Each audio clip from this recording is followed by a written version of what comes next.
62 balls पर 74 run बनाए मोहम्मद रिजवान ने। क्या ये इनिंग्स पाकिस्तान की हार की असली वजह थी या उनका आखिर तक फाइट करना एक अच्छी एफर्ट थी? दोनों ही पॉइंट्स अपनी जगह वैलिड लगते हैं, लेकिन मैं ये कहूंगा कि अगर पाकिस्तान ये मैच जीत भी जाता तो फिर भी रिजवान की ये इनिंग्स पाकिस्तान के लिए एक बहुत बड़ा कंसर्न है। क्यों? आइए जानते हैं इस इन डेप्थ एनालिसिस में।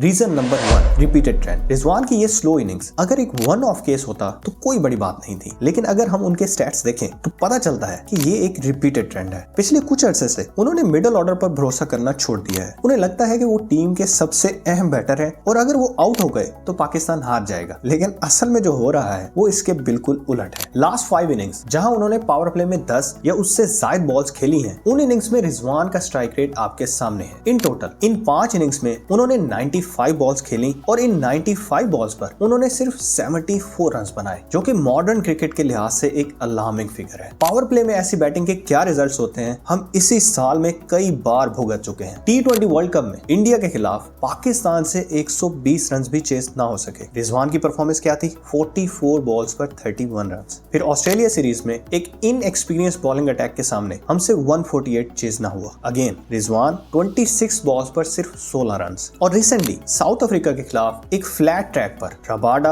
नौकिए, कोट्सी और शम्सी की एब्सेंस के बावजूद पाकिस्तान से 184 चेज ना हुआ। Reason number 2, dot balls. Rizwan की 62 बॉल इनिंग्स में 24 डॉट बॉल्स शामिल थी। अगर वो इन 24 बॉल्स में से सिर्फ 8 बॉल्स पर भी सिंगल डबल कर लेते तो पाकिस्तान ये मैच इजीली जीत सकता था। लेकिन मसला ये है कि अगर अर्ली ऑन एक भी विकेट गिर जाए तो रिजवान अपने शेल में चले जाते हैं। वो इतने डिफेंसिव हो जाते हैं कि फिर वो सिंगल डबल्स की भी कोशिश नहीं करते। वी ऑल नो कि रिजवान कोई बिग हिटर नहीं, वो अपनी इनिंग्स बिल्ड करते हैं और सेट होने के बाद अटैक करते हैं। लेकिन ऐसे खेलने का मतलब ये हरगिज नहीं कि आपका स्ट्राइक रेट 130 से भी कम हो। ये बात मैं आपको एक एग्जांपल से समझाता हूं। अगर हम विराट कोहली और मोहम्मद रिजवान के बैटिंग स्टैट्स का कंपैरिजन करें तो पता चलता है कि दोनों बैटर्स की बॉल्स पर बाउंड्री रेशियो ऑलमोस्ट सेम है, लेकिन फिर भी विराट का स्ट्राइक रेट 137 है जबकि रिजवान का सिर्फ 125। ऐसा क्यों है? ऐसा इसलिए है क्योंकि विराट की डॉट परसेंटेज 29% है जबकि मोहम्मद रिजवान 34% बॉल्स पर स्कोर नहीं करते। ये 5% का गैप शो करता है कि विराट को जब बाउंड्री बॉल्स नहीं मिलती वो तब भी सिंगल डबल से अपनी स्ट्राइक रेट को मेंटेन रखते हैं, लेकिन रिजवान ऐसा करने में नाकाम रहते हैं। रीजन नंबर 3,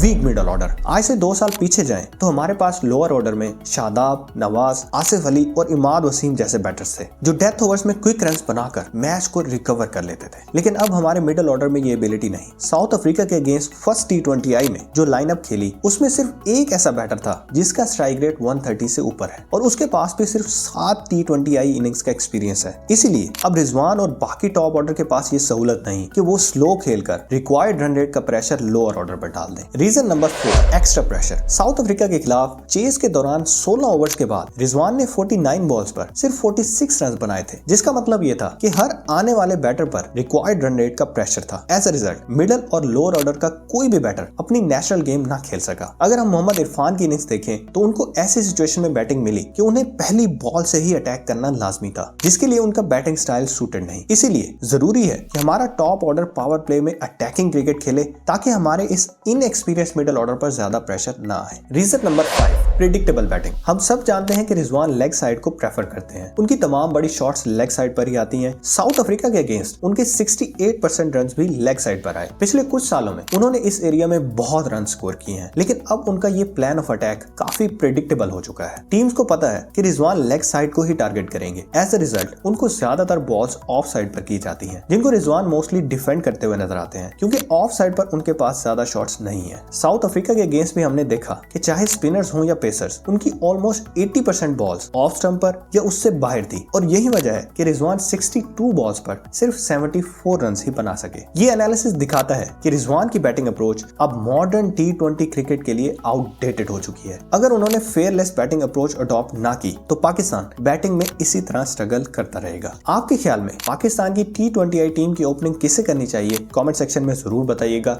और वीडियो अच्छी लगी हो तो वीडियो को लाइक और चैनल को सब्सक्राइब कर दें। It will motivate us.